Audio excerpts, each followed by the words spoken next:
This is the Osprey 38-litre backpack. It's part of the Kestrel series made by Osprey. So that's a series of 5 different backs with a whole load of different capacities that are designed basically to withstand any trail that you do in any season, in any weather. So they're my favourite series and designed for pretty much anything you throw at them. So as I mentioned, this is the 38-litre backpack, so it's designed for long day trips and overnight trips. There is a small to medium version available. This is the medium to large. The small to medium has a 36-litre capacity, basically because of a few features that are modified to make it suitable for those with smaller torsos. But I've done a separate video for that, so do check that out if you think you might be small to medium. I've had this backpack for a couple of weeks and I've been pretty impressed with it, but I found a couple of faults that might interest you, so that's why I'm doing this review. So first of all, let's just run through the features. So on the back of the pack, you've got the usual Osprey airspace backing, which is a kind of bouncy mesh and insulated foam which is ridged. So the mesh is designed for maximum ventilation on hot days, and the ridge is designed for kind of padding when you've got this pack really loaded, so it's just super comfortable and not going to cause any damage to you or your back. You've then got the usual fully adjustable shoulder straps as you do on every backpack, so adjustable here, here and on the hip belt. You've got the sternum strap which has an emergency whistle. This one's really trash actually. I can't even get a sound out of it. You've then got the hip belt which has 2 side pockets. These are really cool. I've never had side pockets on the hip belt before and I find them really great. Keep my phone in this one and a GoPro in this one, so they're just really handy features for quick access to whatever it is you need. One thing I would say, watch out with Osprey hip belts. For me, they are always too big. Slightly too big. I've tried several packs now and they don't really fit. The hip belts, as you know, should be here on your waist, and it should take the majority of the weight. So for me, when it's slightly too big, it can't take the weight quite like it should. And when you pay so much for a pack, I really don't think you should be making compromises. So do watch out for the size of the hip belt. Make sure you try before you buy. Then also on the back of the pack, you have this external water bladder pocket, and as you can see, I can fit my whole arm in that. It goes right down to the bottom of the pack, and that's designed, as I mentioned, for a water bladder. It's external, so that if any leaks happen, they're not going to be in the main compartment of your bag, so things will stay dry, and also really quick, easy access if you want to refill. Now you may think, well, I don't have a water bladder that's going to fill up this whole beast, so they've attached a small clip, so you can easily clip your bladder to that, and it won't be sloshing about then. So I think that's quite handy actually. And of course the usual handle just to hang it up or carry it or whatever. So that is the back of the pack. Let's move to the front. I love this colour, it's just a really nice hot red. So as usual with these Osprey Kestrel backpacks, you have an integrated and detachable rain cover. They are always red with the Osprey logo on. However, this bag comes in red, blue, green and black, but you've still always got the red waterproof cover. If you don't like the red, you can always buy a different one. So that's integrated, really nicely hidden, and I quite like it being on the front because it means you don't have to take your pack off. If you're travelling with a buddy, they can just take it out and put it on for you. You've then got detachable sleeping pad loops. So as I said, they come off and they can go quite big, so you can fit a pretty big pad in there, or of course a small single man tent or a bivvy or whatever it is you fancy using.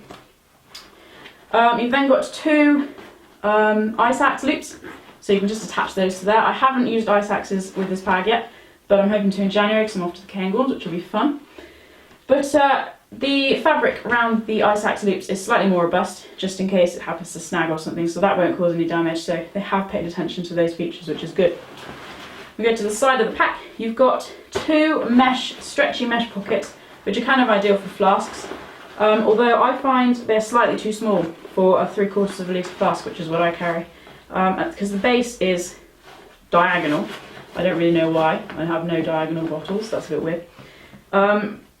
I feel it should be several inches higher, because when I bend over the flasks fall out, so that's really annoying actually, so that's one thing to watch out for if you have big flasks.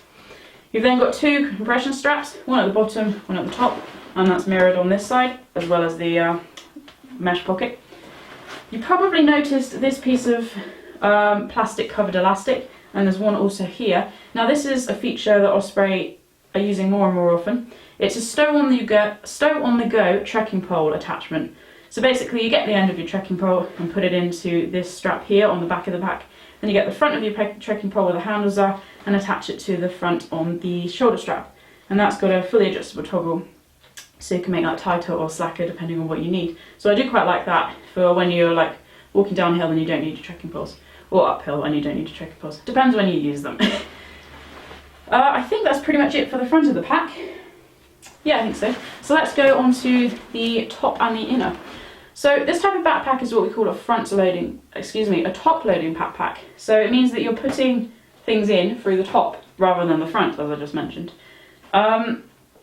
This pack has got a massive, immense top pocket. It's fixed pocket on the lid. So that takes up the whole of the lid there. And you've just got a tiny kind of key fob thing so you can attach your keys to it and keep them secure inside. So that's quite good. And then 2 clips here which keep the lid attached. You've then got this quite big stretchy mesh front pocket with the Osprey logo on. So that's quite good for really quick instant access, say to food or a jumper or a map, if you just want to put that away. And again, it's handy if you're travelling with a buddy because they can just get it out for you without having to take your pack off. Let's go back to the lid. You have this mesh pocket here. It's not stretchy, but that's good for things like, I don't know, wallets or purses, the odd piece of change, whatever you've got that you just want to keep securely tucked away until the end of your trek. And then access into the main compartment is with the kind of Osprey specific toggle.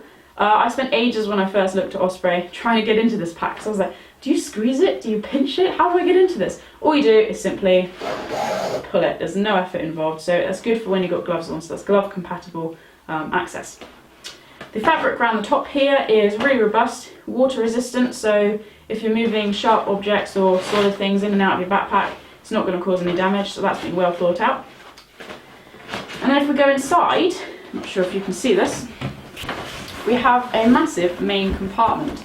There's literally nothing else to it, it's just a huge main compartment. There's no internal sleeve or anything.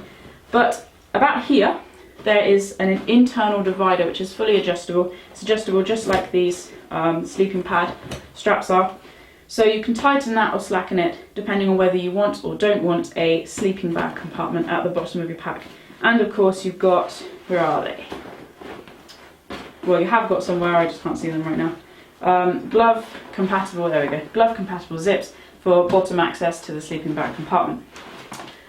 I think that's about it for features wise. As I said, the 2 main faults I've found really are the side pockets here, which are slightly too short, and the hip belt, which just really does not have enough kind of adjustability. So you can't make them small enough, I don't really think. So the back of this medium to large backpack is 19 to 23 inches, and the small to medium is slightly smaller than that, but watch the small to medium video if you want a comparison. And otherwise, I mean, I've been pretty impressed with this pack. So the overall dimensions are 70 centimeters in length, 30 centimeters in width, and 28 centimeters in overall diameter. This weighs 1.44 kilograms, so really, really light, as Osprey are well known for. So overall, a really great pack. I've been pretty impressed with it. Ideal, as I said, for any trail in any season, in any weather. Use it up mountains, use it around the local park, although I don't see why you need such a big bag for a local park. But definitely worth investigating, and definitely a worthy investment if you want something that's going to last you a long time. So thank you very much for watching.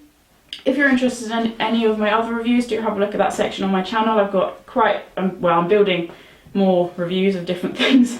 And yeah, happy adventures. You'll have a great time. Cheers.